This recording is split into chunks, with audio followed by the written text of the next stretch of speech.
E aí, pessoal, beleza? Hoje, então, eu vou gravar o que eu acredito que vai ser o último vídeo dessa playlist, né? O último nessa sequência. Não que mais tarde eu não possa gravar alguma coisa, né? Mas, enfim, das explicações referente à gramática, né? Das frases condicionais. Então, eu gravei os tipos de condicionais, né? Zero, first, second, third, os mixed conditionals, gravei resolução de questões, e agora, então, eu encontrei mais essa explicação, que são dos advanced conditionals. Tudo isso daqui eu tirei lá do material do English with Greg, que é um professor de Londres, que eu sigo atualmente, ele vive na Espanha, e eu pedi para ele se ele me autorizava a utilizar o material dele, que é um material muito bom. Às vezes até eu compro alguns cursos dele, e isso, é claro, não é dos cursos comprados, né? Isso daqui é um material que ele disponibiliza gratuitamente no YouTube, e eu pedi se eu poderia, então, traduzir essas explicações dele e utilizar no meu canal, porque eu acredito que, de repente, algumas pessoas não consigam acompanhar as explicações em inglês do canal dele, e como eu considero um material de altíssima qualidade, se ele autorizava que eu traduzisse e utilizasse o material dele, em alguns dos meus vídeos. E ele me deu essa autorização. Então, sempre que eu utilizo esse material, eu vou colocar no box de descrição do vídeo qual é o vídeo dele que eu utilizei e o link do canal dele, tá? E ele me autorizou.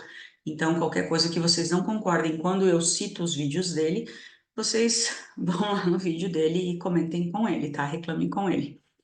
Então, essa daqui são os Advanced Conditionals. O que que são esses Advanced Conditionals? Então, são algumas, eu não diria modificações nem alterações, mas alguns detalhes, algumas mudanças que a gente pode utilizar nos condicionais, nas frases condicionais, para deixar essas frases com um ar mais avançado, ou de repente uma utilização mais formal delas, né? Ao invés de colocar o if, que outra conjunção a gente poderia colocar no lugar do if, para que essas frases condicionais fiquem com um toque mais avançado ou mais formal, de repente para você colocar numa redação ou num parágrafo que você tenha que escrever, ou numa correspondência formal que você tenha que escrever, enfim, num e-mail comercial, né? Qualquer outra situação que você venha a ter que resolver ou escrever, uma prova, de repente, que você esteja fazendo. Então, ou até mesmo num artigo que você esteja lendo, né? Que de repente apareça essas conjunções ou essas modificações, alterações, enfim, nas frases condicionais. Então, para cada condicional, ele citou algumas conjunções diferentes, algumas situações, ou até mesmo na fala, né? Algumas mudanças, e eu resolvi colocá-las aqui porque eu achei bem interessante. Então, começando aqui com o first conditional, que a gente sabe, né, que é aquele do presente do will, geralmente, né? Então, deixa eu pegar aqui aqui. If it rains, I will stay home, né? Se chover, eu ficarei em casa. Então, o que que eu posso alterar? O que que eu posso modificar aqui no first conditional, né? A primeira que eu posso utilizar e que é bem conhecida é o uso do unless no lugar do if, né? O que que é unless? Unless é a não ser que. Então, em vez de usar o if, eu posso usar o unless. Por exemplo, se eu digo if it's hot, we will go to the beach. Se estiver quente, nós iremos à praia. If it rains, we will stay home. Se chover, nós ficaremos em casa. Então eu posso dizer assim: unless it rains, we will go to the beach.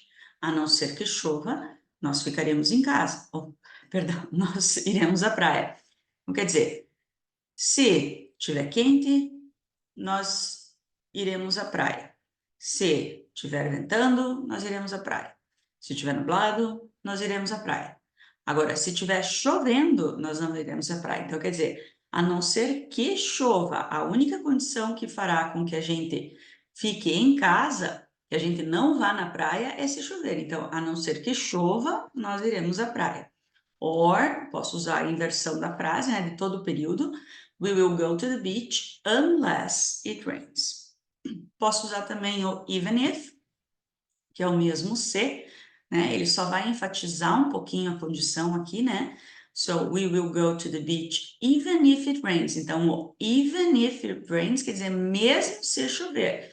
Então, não interessa a condição do tempo. Qualquer que seja a situação, nós iremos à praia. We will go to the beach even if it rains. Mesmo se chover, né? Nem que chova canivete, a gente diz aqui. Então, even if it rains, we will go to the beach. Também posso começar a frase aqui, tá? Even if it rains, daí eu tenho a vírgula. We will go to the beach, tá? Sem problema nenhum. O provided that é muito bonito, né? O provided that é uma coisa bem mais formal, tá? Desde que, contanto que. Então, eu posso dizer, if the weather is nice, we will go for a picnic. Se o tempo estiver bom, nós iremos para um piquenique, iremos a um piquenique. Mas se eu falo, provided that the weather is nice, então, contanto que o tempo esteja bom, é bem mais formal, ele dá uma formalidade à frase, tá? Provided that the weather is nice, we will go for a picnic. Então, desde que o tempo esteja bom, contanto que o tempo esteja bom. Provided that fica bem mais formal para você escrever ou falar, tá? Então, essas são as alterações. Aqui eu tenho também o should. Eu achei que era a última, mas não é. Tenho também o should. Esse daqui fica um pouquinho difícil na hora da gente entender, porque a gente grava muito que o should é um modal, né? Aí parece assim que a gente tem que traduzir como deveria. A gente não aceita que ele pode ser um C aqui. Mas se você jogar, por exemplo, should he arrive no tradutor, ele vai traduzir como se ele chegar, tá? Ele não vai traduzir como deveria. Então aqui tem que cuidar. If he arrives, we will let him in. Se ele chegar, nós deixaremos ele entrar. É exatamente a mesma coisa de dizer should he arrive, we will let him in. O que a gente tem que cuidar é que quando eu estou usando o should como o if, como uma condição, ele também ainda mantém as características de modal. Isso quer dizer o quê? Que eu não vou estar, como é que a gente diz? Eu não vou estar me fugiu a palavra aqui, não é conjugar o verbo, mas nesse sentido, né? Eu não vou estar dando, não vou estar conjugando o verbo, tá? Então eu não posso colocar ele aqui com o S, tá? Ele mantém as características de modal, então ele não deixa o verbo aqui ter a desinência do presente, tá? Então eu não posso colocar o S aqui, cuidado. Então aqui ele vai ter o S, porque o S está no presente. A partir do momento que eu coloco o should, eu não posso mais conjugar o verbo aqui. Então, aqui fica if he arrives. Aqui, should he arrive, tá? Mas a tradução é a mesma. Se ele chegar, nós deixaremos ele entrar, tá bom? Então, should he arrive, we will let him in. Ainda posso usar no first conditional o otherwise, que significa caso contrário. Então, aqui vai ser mais comum quando eu utilizar o resultado como um imperativo. Lembram que o resultado do first conditional pode estar no imperative? É mais comum a gente ver o resultado do first conditional com will, né? Mas eu posso usar o will, eu posso usar o can, o may, o might, né?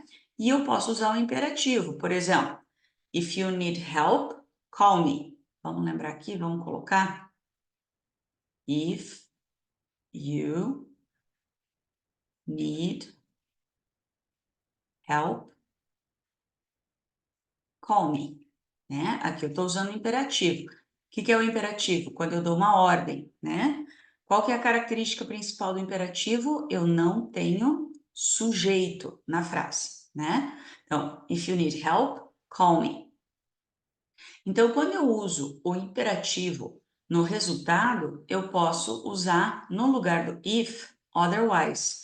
Então, ó, ao invés de eu falar toda essa frase aqui, ó, if you don't close the freezer, the ice cream will melt. If you don't close the freezer, the ice cream will melt. Eu posso dizer, eu tô com alguma coisinha. Close the freezer, otherwise the ice cream will melt. Close the freezer. Passei o resultado, a frase do resultado para frente no imperativo. Close the freezer. Perdão, inverti tudo, né? Eu coloquei aqui, ó, close the freezer, otherwise the ice cream will melt, tá? Então, eu coloquei a condição no imperativo e coloquei a conjunção otherwise depois, otherwise the ice cream will melt. Então, eu posso utilizar o otherwise também. Sorry. Já no second conditional, eu posso usar as inversões com o verbo to be. Eu expliquei isso para vocês no vídeo do second conditional, né? Que eu posso usar as inversões, só que aqui é um pouquinho diferente, tá? Então, olha aqui. If I won the lottery, I would buy a boat. Essa é uma condição no second conditional normal. Simple past, o would mais verbo na forma base. If I won the lottery, I would buy a boat. Se eu ganhasse na loteria, eu compraria um barco. Como que eu posso fazer isso? Aqui eu não tenho o verbo to be, mas eu vou colocar. Então ficaria assim, ó, eu tiro o if e coloco o verbo to be e coloco o verbo que está ali no simple past no infinitivo, tá? É uma estrutura do inglês, gente. Were I to win the lottery? Se fosse para eu ganhar na loteria, digamos assim, tá? Were I to win the lottery, I would buy a boat. Eu sei que é estranho para a gente porque a gente não consegue traduzir, mas são coisas, são peculiaridades da língua, do idioma, digamos, tá? Assim como a gente tem no português, no inglês também existe, como existe em todos os idiomas. E não dá para a gente não consegue entender muito porque não tem correspondência na nossa língua, tá? Então, were I to win the lottery, I would buy a boat.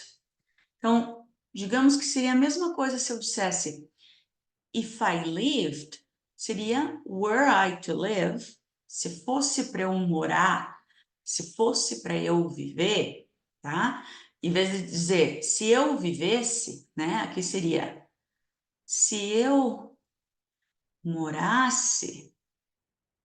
Se eu morasse em outro país, e aqui seria se fosse para eu morar,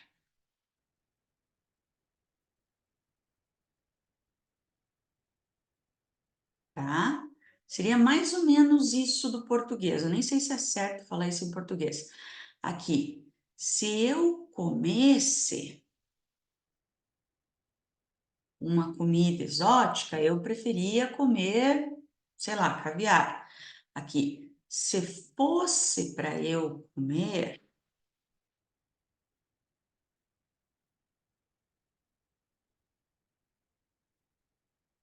algo exótico, tá? Então, if I ate, nessa situação seria were I to eat, tá? Então, é uma situação própria do idioma inglês, tá? Mas eu posso dizer também sem fazer inversão.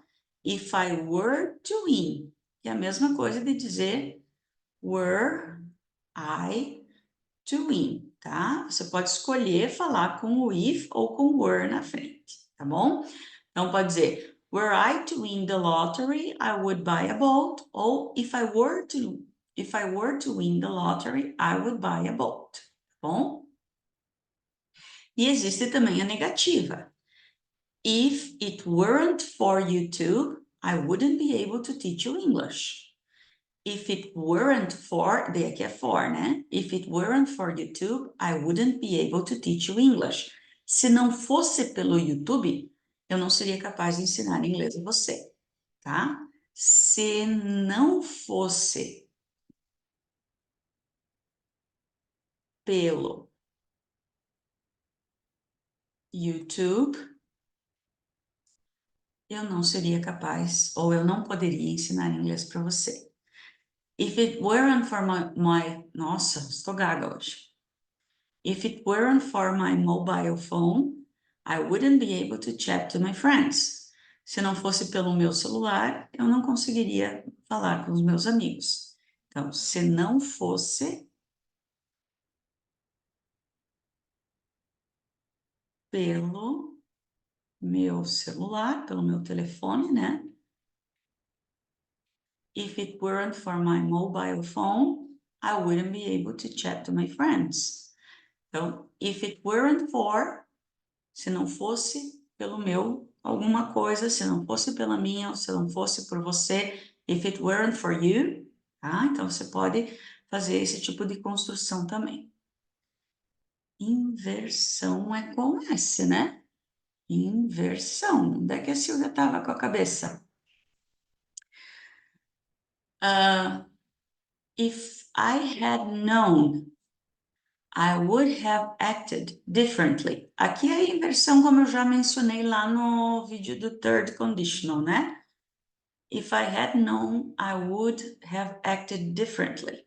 Então, se eu soubesse, né? Se eu tivesse sabido, porque é um past perfect aqui, né? É o had mais terceira coluna, eu teria agido diferente.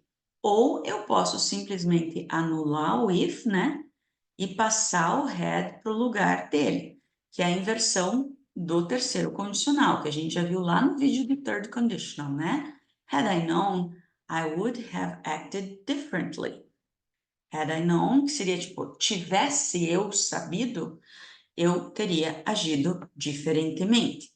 E tem também essa mesma versão ali do se não fosse por, mas no terceiro condicional. If it hadn't been for my friend, se não tivesse sido pelo meu amigo, mas aí numa situação mais distante no passado, né? Se não tivesse sido pelo meu amigo.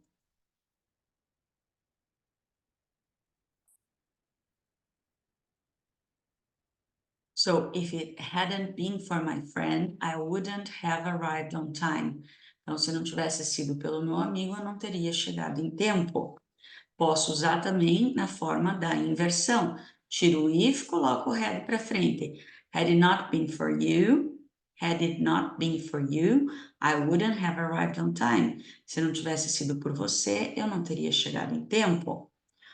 E eu posso tirar tudo isso daqui, ó, e substituir por um but. Olha que interessante essa construção. But for you, I wouldn't have arrived on time. But for you, I wouldn't have arrived on time. Essa é muito interessante, né? Você trocar tudo isso daqui por um but. But for your videos, se não fosse pelos seus vídeos, olha só, se não fosse, mas isso no third conditional, tá? Se não fosse pelos seus vídeos, se não fosse pelos seus vídeos, I wouldn't have passed my English exam. Eu não teria passado nas minhas provas de inglês. Não, no meu exame de inglês, né? Então, todo esse daqui, ó, tudo isso daqui, had it not been, eu troco por um but. Só no third conditional que eu posso fazer isso. Então, eu achei essas observações bem interessantes aqui nessa questão dos conditionals, tá? Tá lá no vídeo do Greg, depois eu vou deixar o link ali na descrição do vídeo para quem se interessar. Lembrando também que eu estou com um preparatório para a Consulplan Nova Iguaçu, para quem vai fazer a prova dia 10 de março. A gente começa as aulas ao vivo dia 6 de fevereiro. Serão 5 aulões ao vivo, mas que vão ficar gravados para quem não conseguir acompanhar todas as aulas, tá? Vou deixar o vídeo aqui nos cards explicando como funciona. Os contatos estão ali no box de descrição do vídeo, com todas as aulas e os cursos disponíveis. Também tem o inglês para concurso público. Para quem só está se preparando ainda, não tem bem certinho que concurso que vai fazer, 2 aulas por mês também, focando várias bancas aí, tá bom? Mais informações é só entrar no meu WhatsApp e pedir lá que a gente, ou no grupo dos teachers também, né? Fazer as perguntas lá que eu atendo vocês assim que possível, tá bom, pessoal? Às vezes eu demoro um pouquinho para responder, mas eu respondo todo mundo, tá bom? So, thank you very much and see you next video. Bye bye.